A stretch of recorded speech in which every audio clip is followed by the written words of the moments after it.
Fashion की दुनिया एक ऐसी दुनिया है जिसके बारे में हम जितना सीखें उतना ही कम है। हमें और जानने की इच्छा होती है और बहुत सारी नई बातें सीखने को मिलती हैं। हमने अभी तक फैशन डिज़ाइन के बारे में पढ़ा था, फिर हमने फैशन का विकास, प्रिंसिपल्स और एलिमेंट्स ऑफ डिज़ाइन, ये सब हमने करा। लेकिन किसी भी व्यापार को करने के लिए हमारी को एक प्लानिंग चाहिए होती है। वही फैशन के हिसाब से है। फैशन का अगर हमें व्यापार करना है तो हमें फैशन के बारे में पहले से हिसाब लगाना होता है, उसका पूर्वानुमान करना पड़ता है। और जितना हमारी प्लानिंग अच्छी होगी, पूर्वानुमान अच्छा होगा, हमारा व्यापार उतना ज़्यादा सक्सेसफुल हो सकता है। तो ये कैसे करेंगे? तो hi and welcome to knowledge is fun 2020, जहां आज हम डिस्कस करने वाले हैं फैशन साइकिल। ये जो हमारा फैशन साइकिल है, जो फैशन चक्र है, ये हमें समझाता है कि किस तरह फैशन बढ़ता है, किस तरह से वो घटता है और हमें उसके अकॉर्डिंग किस तरह से अपने व्यापार को या मर्चेंडाइजिंग को प्लान करना होता है। आगे बढ़ने से पहले हमें शब्दावली या फिर बेसिक कंसेप्ट सीख लें ताकि हमें आगे प्रॉब्लम्स ना आए, हमें समझने में आसानी होगी। ये वही स्लाइड है जो हमारे डेवलपमेंट ऑफ फैशन वाली वीडियो में थी। तो क्विक रिवीजन, फैशन क्या होता है? ऐसी शैलियाँ जो एक कालावधि में सबसे अधिक प्रचलन में रहती हैं। शैली क्या होता है फिर? जो भी परिधान या सहायक सामग्री की विशेष दिखावट या विशिष्टता है, फैशन में शैली आती है और चली जाती है, लेकिन शैलियाँ हमेशा बनी रहती हैं। ये हमने डिस्कस कर ही लिया था कि शैली कोई भी हो, या तो वो फैशन में हो या ना हो, लेकिन शैली कहीं नहीं जाएगी। फिर आता है अस्थाई फैशन या फैड्स। ये बहुत कम समय के लिए आने वाले फैशन होते हैं, एक सीज़न आते हैं और उसके बाद चले जाते हैं। जैसे कि हॉट पैंट्स या फिर बैगी पैंटें। बैगी पैंट्स जैसे आपको इस पिक्चर में नज़र आ रही है, ये बहुत ही ढीली पैंट्स होती हैं। या फिर बेमेल बटन्स, ये कुछ टाइम फैशन में आए, लेकिन ये ज़्यादा नहीं चलते क्योंकि ये ग्राहक को या कस्टमर को बहुत ज़्यादा समय तक बांध नहीं सकते। लेकिन उसके बाद ये शैलियाँ हैं। यहाँ पर आप देखिए, ये इस लेंथ की स्कर्ट है, ये शॉर्ट है। यहाँ ये वाली जो ड्रेस है ये पूरी ढीली है, लेकिन स्टाइल्स अलग अलग हैं। इनमें से कोई ना कोई एक फैशन में होगा। मान लो ये फैशन में है, लेकिन ये सारे स्टाइल्स कहीं नहीं जाएंगे, ये हमेशा रहेंगे। फिर आता है क्लासिक, जो मैंने आपको आपकी मम्मी की सिल्क साड़ीज़ का एग्जाम्पल्स दिया था कि ये वो हैं जो कभी भी अप्रचलित नहीं होते, बहुत लंबे समय तक चलते हैं और लोगों की स्वीकृति मिलती है। ये थोड़ी सादगी वाले डिज़ाइंस होते हैं और इसलिए ये ज़्यादा पुराने नहीं होते। जैसे ब्लेज़र जैकेट्स हो गई, पोलो शर्ट्स हो गई, ब्लैक गाउन्स हो गए, या फिर जेंट्स के सूट्स हो गए, या लेडीज़ के इस तरह के सूट्स हो गए। ये हमेशा फैशन में रहते हैं। और सबसे कॉमन एग्जाम्पल मैं आपको दे चुकी हूँ, साड़ीज़।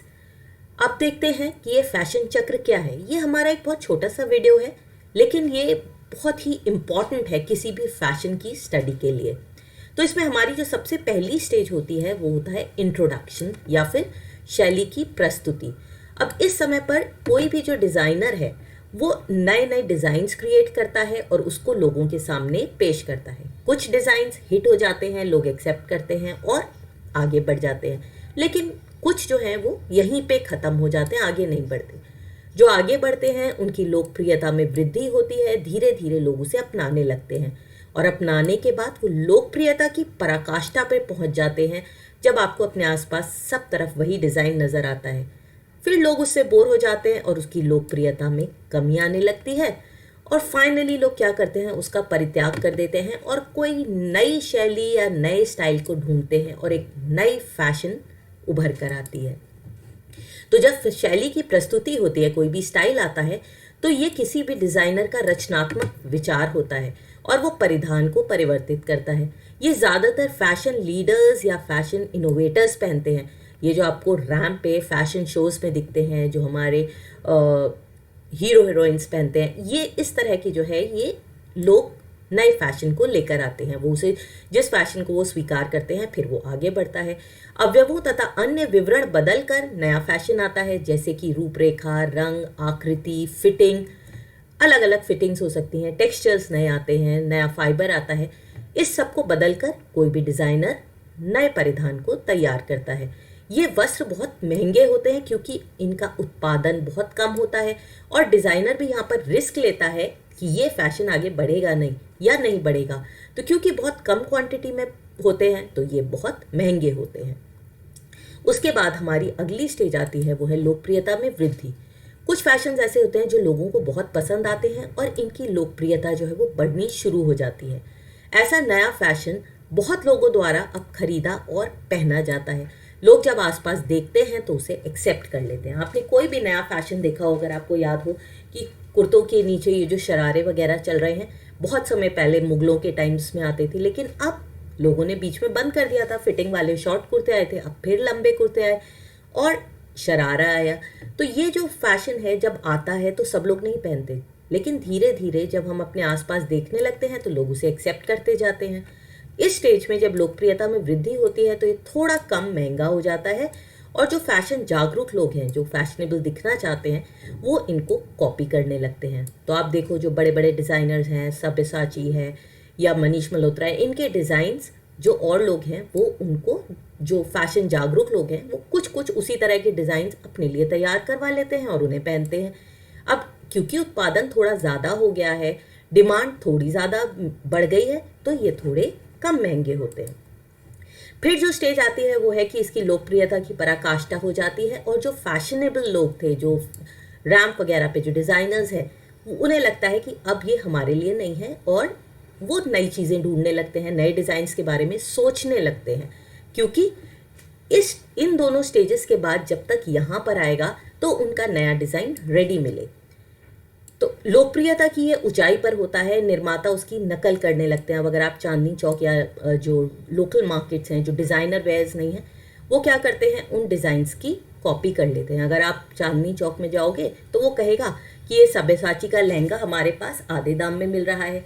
आप लोकल मार्केट्स में अगर जाएंगे तो वहाँ पर भी वो कहेगा, मैडम ये जो पिक्चर में आता था ना, वो जो हीरोइन ने पहना है, ये उसी की नकल है, बहुत अच्छी लगेगी। तो ये उसकी सस्ती नकल करते हैं और हर रेंज में ये सामान मिलने लगता है। 100 रुपये से लेकर कई हज़ारों तक मिलता है। ये डिपेंड करेगा उसकी क्वालिटी पर, उसके डिज़ाइन पर, और अलग अलग रूपांतर उसके तैयार हो जाते हैं। ये जो स्टेज है, जो लोग अब कपड़े को पहनते हैं, इस फैशन को अडॉप्ट करते हैं, उन्हें हम कहते हैं फैशन फॉलोअर्स। क्यों कहते हैं फॉलोअर? क्योंकि वो फैशन जो फैशनेबल लोग पहन रहे हैं, जिन्हें हम सो कॉल्ड फैशनेबल कहते हैं, अब ये लोग उसे पहनना शुरू कर देते हैं और इसलिए इसकी डिमांड मैक्सिमम होती है। फिर नेक्स्ट स्टेज पे क्या होता है, इसकी डिमांड जब सब जगह दिखने लगती है तो लोग धीरे धीरे से बोर हो जाते हैं और प्रतियों को बड़े पैमाने पर उत्पादित हो रहे थे और इतनी ज़्यादा उत्पादन हो जाती है कि जो फैशन जागरूक लोग हैं वो कुछ नया ढूंढने लगते हैं। मैंने आपको कहा था कि यहाँ पर ही डिज़ाइनर्स कुछ नया बनाने लगते हैं और फैशन जागरूक लोग जब डिक्लाइन होने लगता है, कमी होने लगती है लोकप्रियता में, तो वो नया ढूंढना शुरू कर देते हैं। जो बचा हुआ सामान है वो सेल पर बेच दिया जाता है, कम रेट पर, आधे दामों में, और लागत, उत्पादन और डिमांड में गिरावट आ जाती है। दाम भी गिरेगा जब उसकी डिमांड गिरेगी तो। और फाइनल ये हमारी आखिरी स्टेज आती है जिसमें शैली का परित्याग हो जाता है। फैशन चक्र का ये अंतिम पड़ाव है। उपभोक्ता अब नया स्टाइल देख रहा है और नए फैशन चक्र का प्रारंभ भी यहीं से होता है। मैंने आपको बताया डिज़ाइन यहाँ पर हुआ, जो लोग हैं उन्होंने, जो फैशन कॉन्शियस लोग हैं वो यहाँ पर उसे अडॉप्ट करते हैं, और फाइनली जब तक हमारा रिजेक्शन आता है तो लोग नए स्टाइल को देखना शुरू कर देते हैं। ये नए फैशन चक्र का प्रारंभ भी है और यहाँ पर पुराने स्टाइल का कोई उत्पादन अब नहीं हो रहा है। क्यों? उसकी डिमांड ही नहीं है। तो अगर लोग उसको मांग ही नहीं रहे हैं तो उत्पादन क्यों होगा? यहाँ पर ही वो सेल में बिक रहा था, जब हमारी लास्ट स्टेज आई तो यहाँ वो आसानी से सेल में भी नहीं बिकता और फिर एक हमारा नया साइकिल कोई नए फैशन का स्टार्ट हो जाता है। तो ये है हमारा फैशन इवोल्यूशन। चलिए अब इसे हम ग्राफ पे टाइम के कंसेप्ट में देखते हैं। तो फैशन चक्र क्या है? जिस तरह से फैशन बदलता है उसे सामान्यतः फैशन चक्र के रूप में जाना जाता है। यह समय या जीवन काल, ये किसी भी फैशन का समय या जीवन काल है जिसमें एक फैशन अस्तित्व में रहता है। मतलब कोई भी जो स्टाइल है, मैंने आपको बताया स्टाइल्स रहते हैं, जो पॉपुलर हो जाते हैं वो फैशन बन जाते हैं, जो उस समय पॉपुलर नहीं होते वो बैकग्राउंड में रहते हैं, फिर उनका टाइम आता है। तो ये ध्यान रखो, fashion keeps on changing. Fashion कभी भी स्थिर नहीं रहता, हमेशा बदलता रहता है। पुराना फैशन लौट के आता है, जैसे बेल बॉटम्स थे, घेर वाले बहुत लहंगे थे, इस तरह के जो फैशंस हैं ये वापस आते रहते हैं। यही चक्र है। तो प्रवेश से लेकर अप्रचलन तक शुरू होता है जब एक स्टाइल आता है, और जब वो रिजेक्ट हो जाता है वो 5 स्टेजेस से गुजरता है। हमने अभी वो करी थी 5 स्टेजेस। अब हम यहाँ ग्राफ पे देखते हैं। ये जो हमारी एक्स एक्सिस है ये समय दिखा रही है और जो वाई एक्सिस है ये हमें सेल्स दिखा रहा है। ये जो फैशन चक्र है इसका शेप कुछ इस तरह का होता है, उल्टी घंटी है जैसे ये पैराबोला।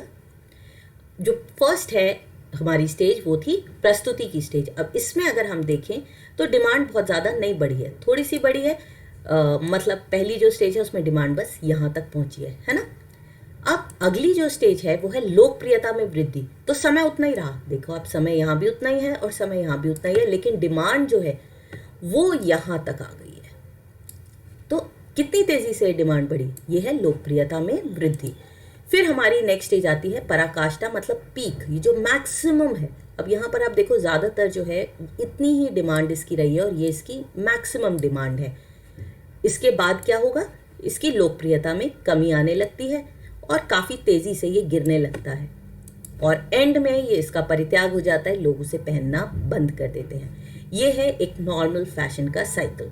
लेकिन अगर कोई फैड है या अस्थाई फैशन है तो देखो जितने में हमारा एक नॉर्मल फैशन आके सेटल हुआ था उतने में ये फैशन आता भी है और चला भी जाता है। देखिए कितनी तेज़ी से हमारा ये फैशन आया और कितनी तेज़ी से चला गया। देखो ये हमारा फैशन कितनी तेज़ी से बढ़ा और उतनी ही तेज़ी से ये चला गया। और इसके बाद क्या होता है, ये हमारा नॉर्मल फैशन था। ये है चिरसम्मत या फिर क्लासिक, जो मैंने आपको बताया था कि कभी भी आउट ऑफ फैशन नहीं होते। जैसे यहाँ से ये चलना शुरू हुआ और धीरे धीरे धीरे धीरे बढ़ा, लेकिन ये कभी भी ख़त्म नहीं हुआ, यहाँ तक ये हमेशा ऐसे ही चलता रहता है। तो ये है क्लासिक। क्लियर है ये फैशन साइकिल। तो फैड्स बहुत कम समय के लिए आते हैं, नॉर्मल फैशन आता है 5 स्टेजेस से गुजरता है फिर ख़त्म हो जाता है, और क्लासिक वो है जो हमेशा चलता रहता है। तो आई होप आपको फैशन साइकिल क्लियर है और इसका हमारे फैशन इंडस्ट्री में कितना काम है।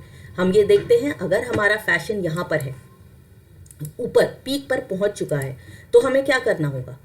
अगर हमारा फैशन यहाँ पर है तो हम क्या करेंगे, क्या हम पुराने स्टाइल को बनाएंगे, क्या उसके लिए हम सामान खरीदेंगे? बिल्कुल नहीं। इसका मतलब जब वो यहाँ पर पहुँचने वाला है तो हम पुराने सारे सामान को सेल पे कम दामों में किसी ना किसी तरह निकालने की कोशिश करेंगे ताकि हमें नुकसान ना हो। और जब हमारा फैशन यहाँ पर है, बढ़ना शुरू हुआ है, तो हम कोशिश करेंगे कि ज़्यादा से ज़्यादा सामान खरीदें, फटाफट उसके नए नए वेराइटीज़ बनाएं और लोगों को वो बेच पाएँ। हम यहाँ पर अच्छा प्रॉफिट भी कमाते हैं। इस तरह से हमारा ये फैशन का व्यापार इस फैशन चक्र से रिलेटेड है। आई होप आपको ये टॉपिक समझ में आ गया होगा।